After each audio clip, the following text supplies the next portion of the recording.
Hey everyone, I'm creating this video to talk about a three-step process for how to scrape hard to find niches and total addressable markets. This is for the people that sell to industries where you're not going to find many of those people on LinkedIn, which is tough because most data providers rely on a LinkedIn profile to get data like emails, phone numbers, company information, contact information, etc. So if you sell into an industry that's maybe a little bit more blue collar, where there's not as many LinkedIn profiles for the company or the people, then you're going to obviously have a hard time getting a true picture of your total addressable market. But luckily, it's a lot easier than some people may think to find that information. And again, it's really only three steps. So I'm going to break it down and I'll show an actual example. But just to highlight how this all works, again, the end goal is having a total picture of your entire addressable market, the companies, the contacts, their emails, phone numbers, etc. And again, it's a three-step process.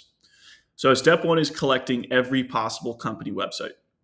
And we do this in a few different ways for our clients. Yes, we're always going to check LinkedIn because no matter the industry, there's going to be some people on LinkedIn. It may only be 5% of your market, but we'll check whatever's on there. ZoomInfo as well. ZoomInfo has some data that's not on LinkedIn. All the other platforms are pretty much just pulling right off of LinkedIn. We'll do Clay Find Company search as well. That's just pulling off of LinkedIn, but again, it just helps us get a bigger search. And then we'll do Google Maps searches via Appify, which I'll talk about in just a moment. And then the last one, which is usually a really big win for us, is if we can find it, is industry directories or associations. So a couple examples of that, we are working with a client who sells to fleet software, or they sell fleet software, excuse me, and they sell to companies with fleets. There's a database called the FMCSA where everybody with some sort of fleet has to register. And you can scrape that entire database and pretty much find everybody in the US that has some sort of a fleet and use that sort of data. So anytime you're selling to blue collar industries, a lot of times there's some sort of industry directory or associations where you can scrape from. Just ask ChatGPT, where can I find a public database? And lots of times you can find that. So for the first step, everybody knows how to do the first three here for the most part. I'm going to talk about Google Map Scraper, which we use Appify for.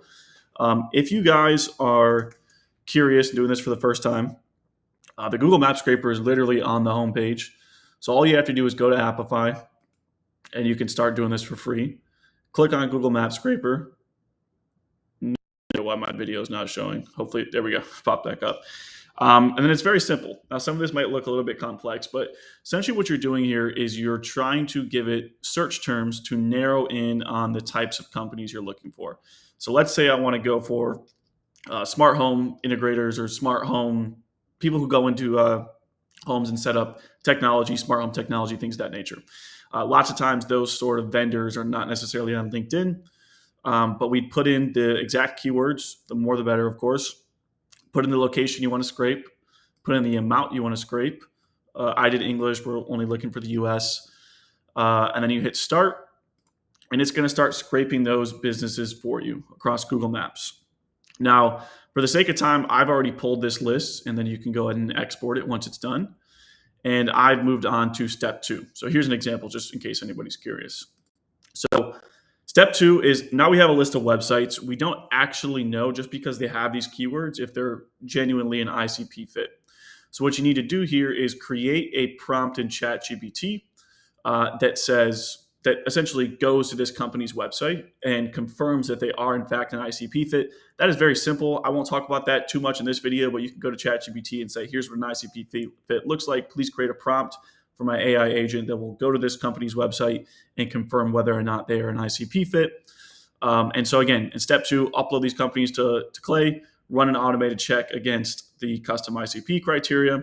And then you want to have a human verify sample list. So you don't want to just trust the AI in the first go around with that prompt. And I'll show you what this looks like. Here's an example of the list we took from Appify. We uploaded it here into Clay. And what we're doing here is ICP fit. So we've created this prompt that's going to go through and look at all this information. By the way, I didn't write this step by step. I just told ChatGPT write this for me, and it put it into this format. And it's going to the website and it's confirming ICP fit, yes or no. So as you can see, we have some no's, we have some yeses, we have some no's, etc. And then what I would normally do, if this was for myself, I would just look at these websites and be like, okay, is this actually an ICP fit? Is it not? and then just kind of clean up the prompt for edge cases, right? Send this to the client and confirm.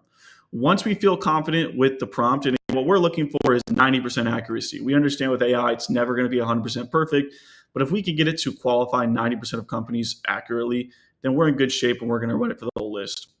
And then also keep in mind, we're not using Clay credits for this. We are using our OpenAI keys. So we're talking about not that much money to run this sort of prompt on a massive list of accounts.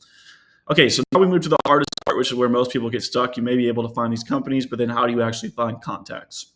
So this is, again, where we have to use prompts and use what we can find on LinkedIn. So the first step is we just want to find who of these companies are already on LinkedIn, right? So we'll enrich for a LinkedIn profile, and we'll do find people at these companies. So within Calais, you can do find people at these companies. That's going to pull based off of LinkedIn data. Now, again, that might only be like 10% of your contacts. A lot of these people might not be on LinkedIn, or there might not even be a company LinkedIn for the company, and then you're essentially screwed there. There's nothing else you can do. But again, we're going to try to pull as many contacts as we can off of LinkedIn as a starting point. But then the next big thing is on-site scraping. So we use this prompt, and I'll share this document for anybody who wants it, to look for the names and email addresses on the website. A lot of times you can go to a About Us or a Contact Us page and find names and emails and things of that nature. So this is the prompt we use. Again, I'll share it with anybody who wants it. And it's going through and it's saying what decision makers can it find. So it found these decision makers, and what emails can it find. Now, as you'll see, most of the times the emails are just generic info at, support at, sales at emails, which is totally fine. We'll still email those as a fallback if we need to. But for where it finds names, as you can see here, we're then running that through a waterfall enrichment where all it needs is the full name and the company domain to find the best email. And again, here we found some work emails of these people. So we found Emil's email in this example, and this guy's email as well. And so we'll take those emails, and again, we'll also email the info ad emails. We'll take the emails we find from LinkedIn people. So it's just 3 different kind of waterfall approaches. And then as an absolute fallback, we will pretty much in any case, you'll be able to find a company phone number. We'll hand those off to SDRs for cold calling. Those are the accounts where we can't find emails. We're going to have an SDR cold call them. And then now what we're starting to play with now with Clay's Navigator feature, which is, if you're unaware, it's essentially an AI that can go and fill out forms on your behalf. Now, this is risky, and I'm going to be very clear. It's not like we've seen a ton of success with this, but it's something we're starting to test out. For companies where there's just no emails, no contacts, all there is a contact us form, which you're pretty much going to find on every single business website to some extent, if there's not an email. We are having the form go in and fill out contact us forms. And again, I'm not going to say I recommend it. It's a fallback. We've done it manually in the past. It's really just kind of like a Hail Mary if there's nothing else that works.